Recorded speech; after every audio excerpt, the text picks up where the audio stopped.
An enlarged prostate afflicts millions of men around the world.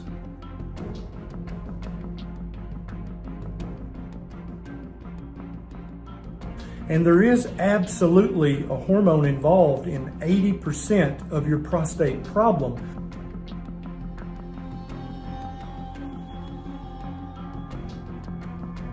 It's not the hormone that you may have read about or heard about.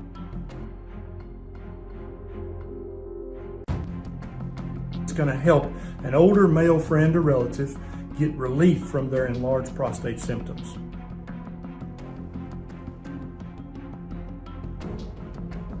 And then some supplements that some people find help greatly, other people don't really find that they help that much.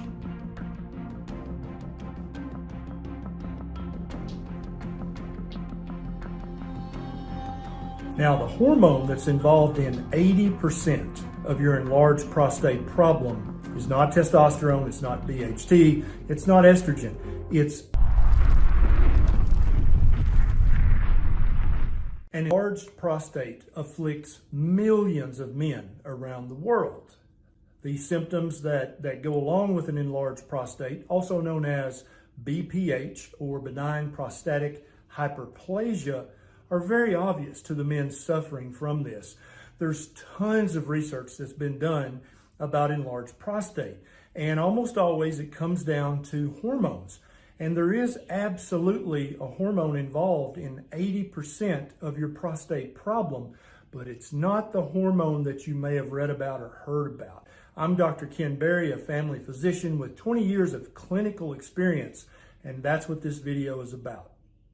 If you have an older male friend or family member, I promise you it won't hurt their feelings a bit if you share this video with them. And you're also welcome to share it on your Facebook page or in your groups, on Twitter, Instagram, or wherever you think it's going to help an older male friend or relative get relief from their enlarged prostate symptoms.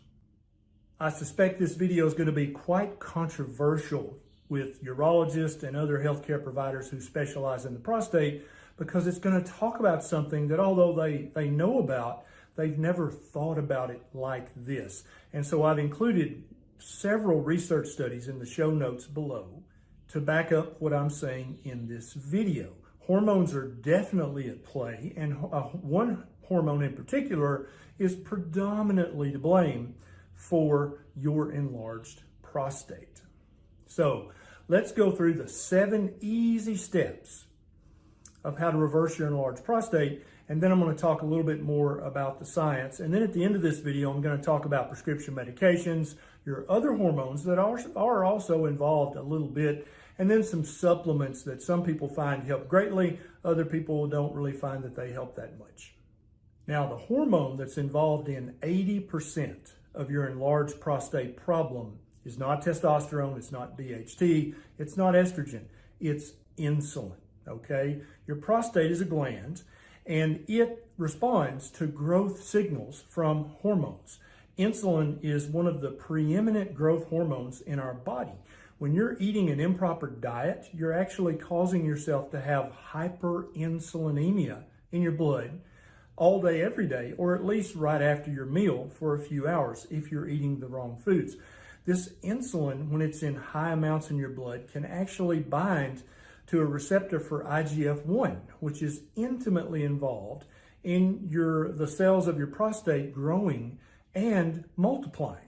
And so what you wind up with after years and years of hyperinsulinemia is that you've got way more cells in your prostate than you should, and the cells themselves are bigger or fatter. And all of that leads to an enlarged prostate, or BPH, and then that leads to squeezing on the urethra that passes through the prostate, and that's where all the urinary problems come from. So what you want to do is eat a diet that helps you keep a low normal insulin level for as many hours of the day as possible. And the way to do that, you're going to follow these 7 easy steps. Step number 1 is to avoid all sugar in your diet, whether it's added sugar in soft drinks and desserts, or whether it's natural sugar in high sugar fruits like grapes, bananas, cherries, papaya, pineapple. These things may have some vitamins and minerals and maybe even some magical phytonutrients, But you can get those vitamins and minerals from other sources that have way less sugar, and therefore you're not going to spike your insulin level. Anytime you eat or drink sugar, whether added or natural, you spike your blood glucose, which spikes your insulin level, and that makes you hyperinsulinemic. Then the insulin starts going to work, making your prostate enlarge. Now, this high insulin also has hundreds of other deleterious effects on every other tissue and cell in your body, but in this video, we're talking just about the prostate. Number 2 is to avoid all grains, even whole grain bread and stuff like that. When you start to chew up a piece of whole grain bread, there's an enzyme in your mouth called amylase, which starts to immediately break the starch in that bread down into sugar. So we're back to step number 1. So by avoiding all the grains, whether it's wheat, rice, oats, or corn, all of these things spike your blood sugar, which leads to hyperinsulinemia, which is the underlying hormonal problem of an enlarged prostate. Number 3 is to avoid all soy products, unless it has been fermented by the real fermentation technique, like natto and other things. Avoid soy. Soy is very estrogenic, and it's going to make your estrogen to testosterone ratio inappropriate, which is going to lead to increased enlargement of the prostate. Number 4 is to avoid any low-fat dairy product whatsoever, whether it's milk or cheese or sour cream, cream cheese. You want only full-fat dairy. Okay, so and in some men, they have to go to only the highest fat choices of dairy, like heavy cream, butter, and ghee. Some men can get away with full-fat cheese and full-fat yogurt and kefir, but other men have to just only use butter, ghee, and heavy cream as their only dairy sources, or they will notice increased symptoms of an enlarged prostate. Number 5 is vegetable seed oils. These have a very inappropriate omega-6 fatty acid to omega-3 fatty acid ratio, which can lead to inflammation all over your body, but specifically in the prostate. And when a prostate is enlarged and inflamed, your enlarged prostate symptoms get even worse. And then number 6 is eat a low carbohydrate diet. Whether this is a ketogenic diet or a carnivore diet, eating this diet is going to keep your insulin level low normal for the majority of the day. Okay, and that's the goal here, is to keep your insulin level low normal. You don't want a chronically high insulin level, or you're gonna cause your prostate to enlarge. Then you'll suffer from the symptoms. Then step 7 is intermittent fasting. You want to go without eating anywhere from 14 hours a day up to 18 hours a day. And you don't have to start at 18 hours a day. You can slowly work your way up to that. But when you fast for 14, 16, or 18 hours, that really resets your insulin level back to the low normal level, which is going to not promote prostate hyperplasia. Very, very powerful, very important. Also, intermittent fasting is free. I've got a big playlist about intermittent fasting. It'll pop up right here. You can go watch this after this video is done. So these 7 steps above are going to give you 80% reduction in your prostate problem. Now, it took you years to grow the prostate that you have right now, so don't expect these changes in your diet to have an effect in a few days or a few weeks. It's going to take several months, if not a year, for your prostate to go back to normal size.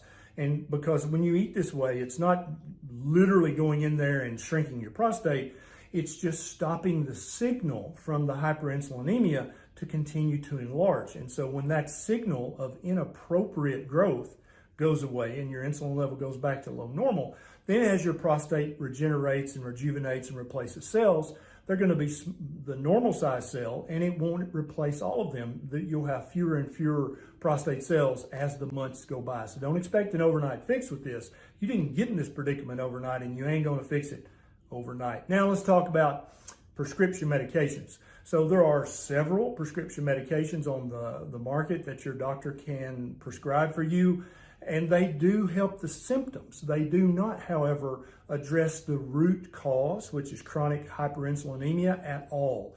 So it's no crime if you want to take one of these prescriptions for a few months while you're letting your low carb, your keto, your carnivore diet have its effect. but be prepared for a long list of side effects. Some are quite serious. Now let's talk about your other hormones, your testosterone, your estrogen, and your DHT. So absolutely, without a doubt, having a low testosterone to estrogen ratio absolutely will increase your risk of having an enlarged prostate with symptoms. But just keep in mind, you will actually see videos out there that say that testosterone causes enlarged prostate. Not true at all. DHT, no, it doesn't cause that. But as a man gets older, his testosterone tends to dip, especially if he's sedentary and especially if he's eating a high carbohydrate crap diet. His testosterone level is going to start to nosedive, and that's going to leave his estrogen level at about the same level. But as his testosterone level goes down, his estrogen to testosterone ratio is going to go up. You see that? So if high testosterone causes an enlarged prostate, then every 18-year-old man running around on the planet would have a humongous prostate because their testosterone is sky high.